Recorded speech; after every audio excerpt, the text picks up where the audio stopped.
Some books are not just stories. They are a force or a challenge that inspire their readers to welcome new ideas, to think about things they haven't thought about ever. And this book, Zarathustra, is one such book. It is written by Friedrich Nietzsche. Nietzsche was an 18th century German philosopher and arguably one of the most influential thinkers of his time. He is considered as a precursor to existentialism, and much of the literature in existential school is actually directly or indirectly based on the foundations that were laid by Friedrich Nietzsche. Nietzsche laid stress on individual liberty, responsibility, and one's values. Nietzsche's ideas carry a very distinct originality, and in this particular book, he uses the symbolic figure of Zarathustra to give a reflection of meaningful way of life. Zarathustra was the founder of Zoroastrianism in ancient Persia, and also he is considered as a prophet and the first person to in fact devise the idea of heaven or the hell or create a dichotomy of good and evil. The notions that were created by Zarathustra were retained not only in Zoroastrianism but also got adopted in Abrahamic religions.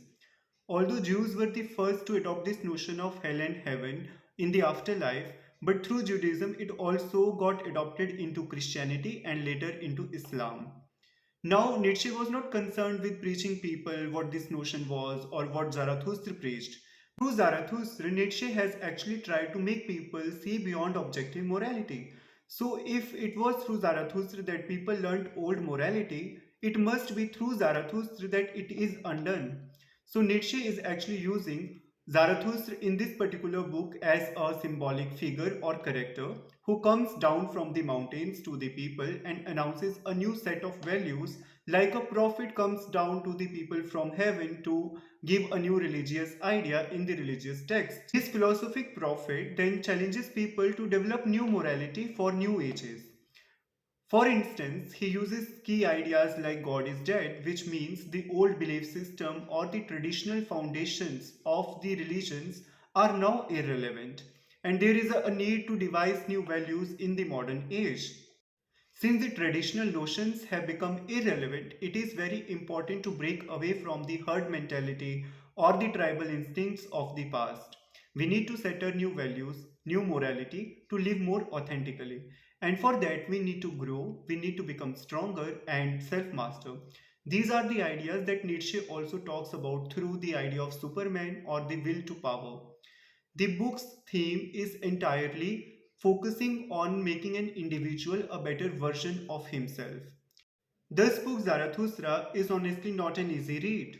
The metaphors used by Nietzsche can straight up go over one's head, and the language itself is very biblical, poetic, philosophical, and even purposefully contradictory at places.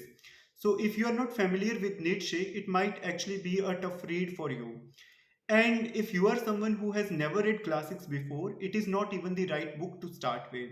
If you have read classics and you are familiar with Nietzsche's ideas roughly, then you may start reading this book after you have finished reading Beyond Good and Evil. Both these books are quite complementary to one another.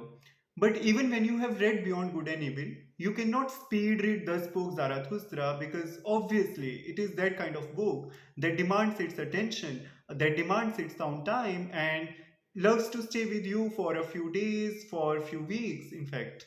And there are days when you understand things and you turn pages very fast, but then there are moments when you feel you need to stop to understand, to comprehend what Nietzsche is trying to say there through his metaphors. Or maybe you miss a point here and there and the entire idea is missed. It is that kind of book. And that is also the joy of reading this book. When you finish it up, you realize what a big thing you have read. That said, pick it up and read it with patience. Let the ideas sit with you, and everything will start making sense over time. And let me know when you are done reading this book. I will see you in another video.